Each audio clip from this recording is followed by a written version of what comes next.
ఒక పోరాటం తీసుకొని ధర్నా రూపంలో ప్రజలందరికీ విషయం తెలియజేయాలన్న ఉద్దేశంతోనే ఎస్సీ ఎస్టీ బీసీ మైనార్టీ మహిళా ఐక్య వేదిక ఆధ్వర్యంలో ఈరోజు వెంకటలక్ష్మి గారి అవినీతి పైన ఈ నిరసన ధర్నా కార్యక్రమం చేపట్టడం జరుగుతుంది.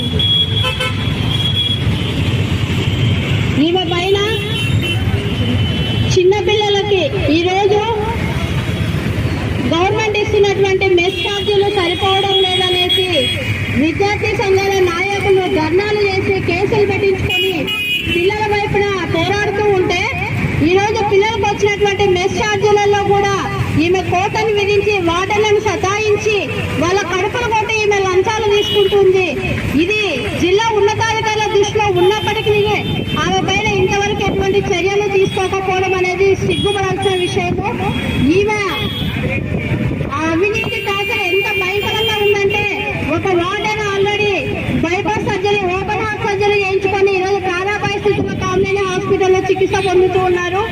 అలాగే మహిళా వార్డెన్లు చాలా మంది ఈ విషయాన్ని ఎస్సీ ఎస్టీ బీసీ మైనార్టీ మహిళా ఐక్య వేదిక దృష్టికి తీసుకొచ్చినప్పటికీ ఇక్కడ ఉన్నది కూడా మహిళనే కదా అని ఆమె మారుతుందేమో, ఆమె వైఖరి మార్చుకుంటుందేమో అని ఎన్ని రోజులు వెయిట్ చేయడం జరిగింది.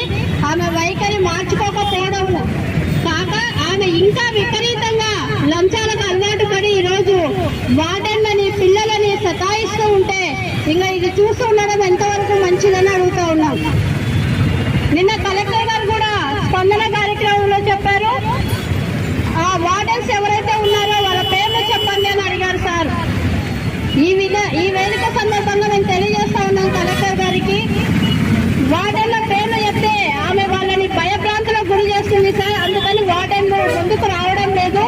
మీరు ఆమెని ఈ పదవి నుంచి తొలగించి మీరు విచారణ చేపట్టండి, వార్డెన్లందరూ ముందుకు వచ్చి మీకు ఫిర్యాదులు చేస్తారని సందర్భంగా తెలియజేస్తా ఉన్నాం.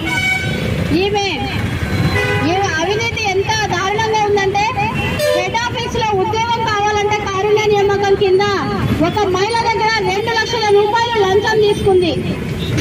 అలాగే ఒక వాచ్మెన్ కూడా ఈమె సతాయించి సస్పెండ్ చేసి అతన్ని ఉద్యోగం నుంచి తీసేసి మళ్ళీ అతనికి ఆర్డర్స్ ఇవ్వాలి అంటే అతని దగ్గర నుంచి లంచం తీసుకుంది. ఇవన్నీ ఊరికే ఒట్టి మాటలు కాదు, ఆధారాలతో సహా మేము నిరూపించగలుగుతాం. ఆమె ఈరోజు ఎవరైతే మేము చెప్తూ ఉన్నామో వెంకటలక్ష్మి గారిని, ఆమె ఫోన్ పేని మీరు ఒక్కసారి వెరిఫై చేస్తే ఆమె లంచాలు డైరెక్ట్ గా ఫోన్ పేలోనే పడినాయి. కళ్ళ ముందు ఇంత అవినీతి జరుగుతూ ఉంటే కూడా ఇంకా ఉన్నతాధికారులు నిమ్మకు నీరెత్తినట్లుగా ఉండడం అనేది చాలా బాధాకరం. గతంలో ఉన్నటువంటి కలెక్టర్ గారు అలాగే గతం ప్రభుత్వమైనటువంటి వైసీపీ ప్రభుత్వంలో ఉన్నటువంటి కొంతమంది నాయకులు వెంకటలక్ష్మి గారికి అండగా ఉండి ఆమెని 3 శాఖలకు ఇన్ఛార్జిగా నియమించినారు అంటే మీరు ఈ విషయాన్ని అర్థం చేసుకోవాలి. ఒక అధికారికి 3 శాఖలను ఇన్ఛార్జిగా ఇచ్చినారు అంటే ఆమె అవినీతిలో అధికారులు కూడా రాజకీయ నాయకులు కూడా ఉన్నారని మేము అడుగుతా ఉన్నాం. ఈరోజు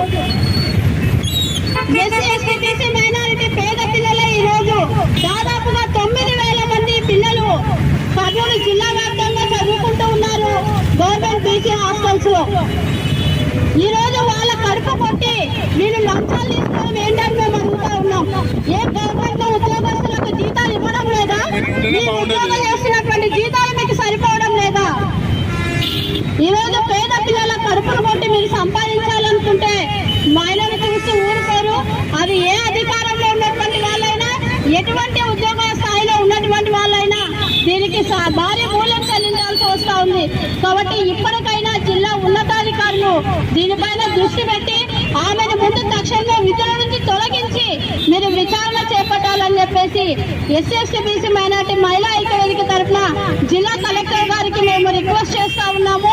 ఎందుకంటే గతంలో ఉన్నటువంటి జేసీ గారైనా అలాగే కలెక్టర్ గారైనా ఆమెకి 3-4 శాఖల్ని అప్పగించి ఆమె చేసినటువంటి అవినీతిలో భాగస్థులైనారని మేము ఈ సందర్భంగా తెలియజేస్తా ఉన్నాం.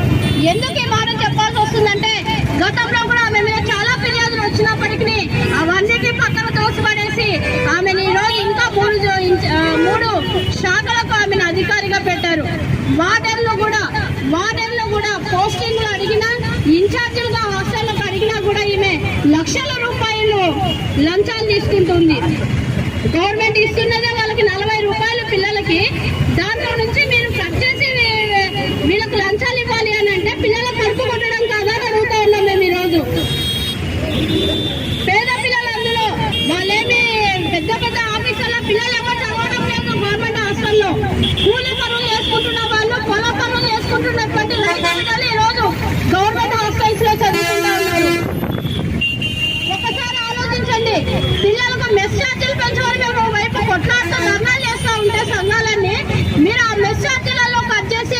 ఈ రోజు అవినీతికి పాల్పడుతున్నటువంటి ఇట్లాంటి అధికారులను ఎంకరేజ్ చేస్తూ ఉంటే ఇది చూస్తూ ఊరుకోరు ఎవరు కూడా. కాబట్టి దీని మీద వెంటనే విచారణ జరిపించి ఆమెని ముందు ఫస్ట్ విధుల నుండి తొలగించి విచారణ జరిపించాలని అడుగుతా ఉన్నాం. ఈరోజు ఆమె అదే పదవిలో కూర్చొని విచారణ చేస్తే మాత్రం అన్నిటినీ తలకిందులు చేసేటువంటి టాలెంట్ ఉంది ఆమెకి. కాబట్టి ఆమెను ఆ విధుల నుండి తొలగించి విచారణ చేపట్టాలా. అలాగే ఆమె ఆస్తుల మీద కూడా ఏసీబీ వాళ్ళు ఒక దృష్టి పెట్టాలని మేము అడుగుతాను. ఒక సాధారణ గవర్నమెంట్ ఉద్యోగస్తురాలు ఆమె ఎంత సంపాదించగలుగుతుంది, ఈరోజు ఆమె ఆస్తులు చూడండి ఎంత ఉన్నాయి అనేది. కాబట్టి ఇప్పటికైనా జిల్లా ఉన్నతాధికారులు ఈ దిశగా ఆలోచించి బీసీ సంక్షేమాధికారి వెంకటలక్ష్మిని ఆ విధుల నుండి తొలగించి ఆమె పైన సమగ్ర విచారణ జరిపించాలని, అలాగే ఎస్సీ ఎస్టీ బీసీ మైనారిటీ పిల్లల కడుపు కొడుతున్నటువంటి ఆమె మీద శాఖపరమైన చర్యలు కూడా తీసుకోవాలని ఈ సందర్భంగా మేము తెలియజేస్తా ఉన్నాం.